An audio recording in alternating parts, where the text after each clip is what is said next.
Amrish 11 take channel में आप लोगों का स्वागत है। दोस्तों आज मैं फिर आप लोगों के लिए नया वीडियो लेकर के आया हूँ बहुत ही इंपॉर्टेंट टॉपिक पर।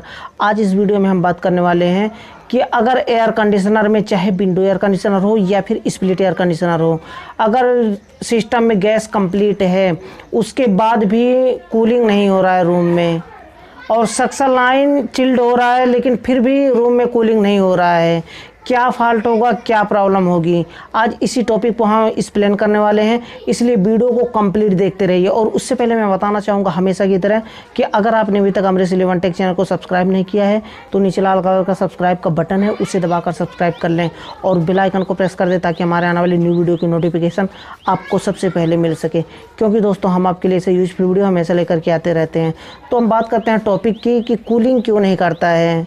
वैसे तो एक होता है कि रेफ्रिजरेंट अगर कम होता है सिस्टम में तो वहाँ पर क्या होता है, सक्शन लाइन चिल्ड नहीं होता है, उतना ठंडा नहीं होता है, जबकि उसका जो डिस्चार्ज लाइन होता है लिक्विड लाइन होता है। आप देख सकते हैं इस तरह से मोटा पाइप सक्शन लाइन होता है और पतला पाइप जो होता है वो लिक्विड लाइन होता है, डिस्चार्ज लाइन, जो कि अगर सिस्टम में गैस कम होता है तो डिस्चार्ज लाइन ठंडा होता है। अगर बहुत ज़्यादा कम होता है सिस्टम में रेफ्रिजरेंट तो वहाँ पर आइस जमता है डिस्चार्ज लाइन पर। तो हम समझ जाते हैं कि सिस्टम में गैस कम है, लेकिन सिस्टम में गैस कंप्लीट है। अगर R22 है रेफ्रिजरेंट, R22 की बात करें तो वहाँ पर 60 का प्रेशर है या फिर 55 का प्रेशर है या फिर 65 का प्रेशर है, तो वहाँ पर रेफ्रिजरेंट नॉर्मल माना जाता है, यानी कंप्लीट माना जाता है रेफ्रिजरेंट। उसके बाद भी अगर सिस्टम कूलिंग नहीं कर रहा है और सक्शन लाइन ठंडा कर रहा है तो यहाँ पर पॉइंट बाय पॉइंट हम एक एक पॉइंट को कवर करने वाले हैं कि क्या क्या दिक्कत हो सकती है।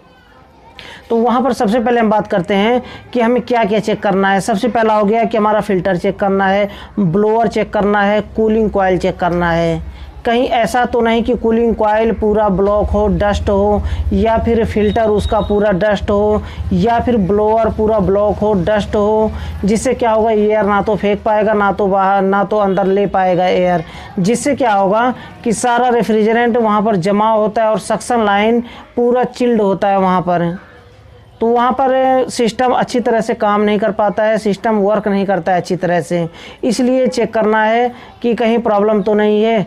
उसके बाद हमें क्या चेक करना चाहिए, उसके बाद हमें ब्लोअर की स्पीड चेक करनी चाहिए। कभी कभी होता क्या है कि अगर मानिए कि 3 स्पीड का हमारा ब्लोअर मोटर है, छोटा सा मोटर होता है, आप देख सकते हैं इस तरह से, ये छोटा सा मोटर होता है लेकिन 3 स्पीड का होता है मोटर, हाई मीडियम लो। अगर ऐसा होता है कि उसमें एक कैपेसिटर लगा होता है, आप देख सकते हैं इस तरह से कैपेसिटर उसमें छोटा सा लगाया जाता है मोटर को रन करवाने के लिए। अगर वह कैपेसिटर कमज़ोर होता है तो कैपेसिटर अगर कमज़ोर होता है तो वहाँ पर जो फ़ैन मोटर है वो रन नहीं कर पाएगा अच्छी तरह से, अपने पूरे स्पीड पर रन नहीं कर पाएगा, जिससे क्या होगा कूलिंग कॉइल पर आइस जमेगा।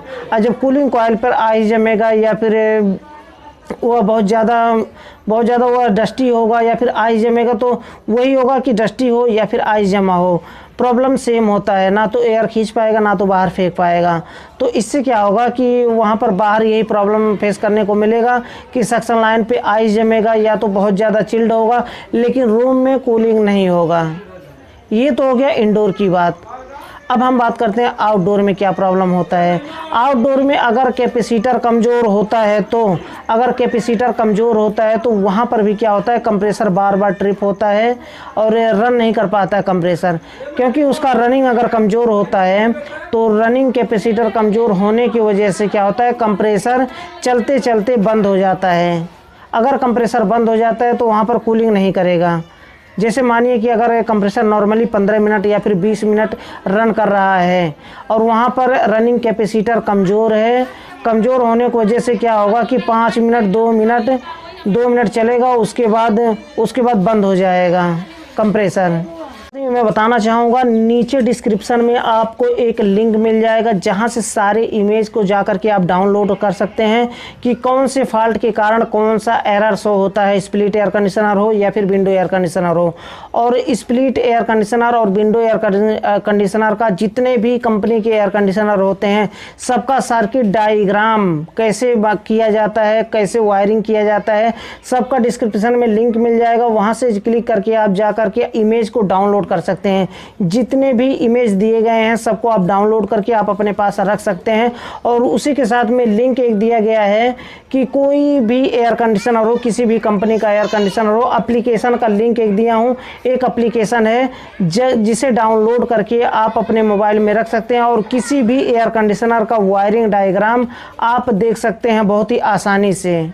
नीचे डिस्क्रिप्शन में लिंक मिलेगा, वहाँ से जाकर के आप डाउनलोड करिए। ठंडा होने जो सक्शन लाइन है वो ठंडा होने के बावजूद भी रूम में कूलिंग नहीं करता है। ये सब कुछ रीज़न होते हैं, कुछ नॉर्मली से रीज़न होते हैं जिसकी वजह से क्या होता है कि रूम में कूलिंग नहीं होता है।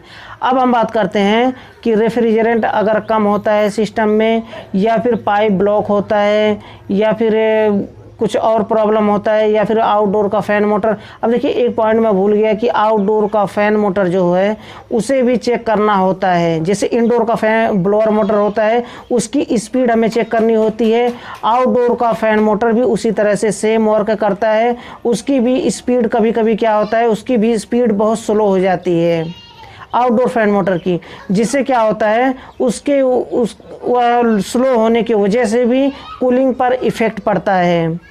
तो चलता कैसे है, उसका भी कैपेसिटर कमज़ोर हो जाता है, या फिर उसका बेरिंग जाम हो जाता है। उसकी वजह से भी ऐसा प्रॉब्लम होता है कि आउटडोर का फ़ैन मोटर स्लो चलता है, या फिर रुक जाता है, बिल्कुल काम नहीं करता है, या तो कभी कभी चलता है कभी कभी रुक जाता है। ऐसा भी होता है आउटडोर का फ़ैन मोटर, तो कभी कभी चलता है रुक जाता है। तो कैपेसिटर चेक करना चाहिए, उसका बेरिंग चेक करना चाहिए, और वायरिंग उसकी चेक करनी चाहिए। वायरिंग से उसका डायग्राम जो वायरिंग जो होता है वह भी चेक करना चाहिए। कहीं ऐसा तो नहीं कि उसका थिम्बल लूज हो, कंप्रेसर का थिम्बल लूज हो, या फिर फैन मोटर का थिम्बल लूज हो, जिससे क्या होता है कभी कभी वर्क करता है कभी कभी वर्क नहीं करता है। इससे भी कूलिंग पर इफ़ेक्ट पड़ता है, क्योंकि कभी कभी जब चलेगा तो कूलिंग करेगा और नहीं चलेगा तो कूलिंग करना बंद कर देगा, ये होता है। और उसके साथ में कैपिलरी को चेक करना चाहिए। कैपिलरी अगर ब्लॉक होती है तो उससे भी होता है कि कैपिलरी ब्लॉक होती है, या सिस्टम में चोकअप होता है। सिस्टम अगर चोक होता है तो भी क्या होता है, सक्शन लाइन पर आइस जमता है, या तो कभी कभी डिस्चार्ज लाइन पर आइस जमता है। कैपिलरी ब्लॉक होती है तो उसके लिए क्या होता है कि कैपिलरी अगर ब्लॉक होती है तो एम्पियर वहाँ पर हाई एम्पियर लेगा और कंप्रेसर बार बार ट्रिप हो जाएगा। तो वहाँ पर समझ लीजिए कि कैपिलरी ब्लॉक होती है। कैपिलरी अगर ब्लॉक है तो आपको सिस्टम में जितना भी रेफ्रिजरेंट है पूरा रिलीज करना पड़ेगा, पूरा से रेफ्रिजरेंट बाहर उड़ाना पड़ेगा, निकालना पड़ेगा। उसके बाद कंप्लीट वैक्यूम करके फिर से गैस चार्ज करना होता है, तब आपका सिस्टम रन करेगा अच्छी तरह से। ये कुछ रीज़न होते हैं और कुछ ज़्यादा फॉल्ट नहीं होते हैं उसमें एयर कंडीशनर में। आई होप कि आपके समझ में आ गया होगा। फिर भी अगर समझ में ना आया तो बेझिझक मुझसे कमेंट बॉक्स में पूछ सकते हैं, या फिर आप मुझे व्हाट्सएप पर मैसेज कर सकते हैं। मैं उसका आंसर देने की, उसका रिप्लाई देने की पूरी कोशिश करता हूं। और लास्ट में मैं फिर से बताना चाहूँगा कि अगर आपने अभी तक हमरे 11 टेक चैनल को सब्सक्राइब नहीं किया है तो नीचे लाल कलर का सब्सक्राइब का बटन है, उसे दबाकर सब्सक्राइब कर लें और बेल आइकन को प्रेस कर दें ताकि हमारे आने वाली न्यू वीडियो की नोटिफिकेशन आपको सबसे पहले मिल सके। क्योंकि दोस्तों हम आपके लिए इसे यूजफुल वीडियो हमेशा लेकर के आते रहते हैं।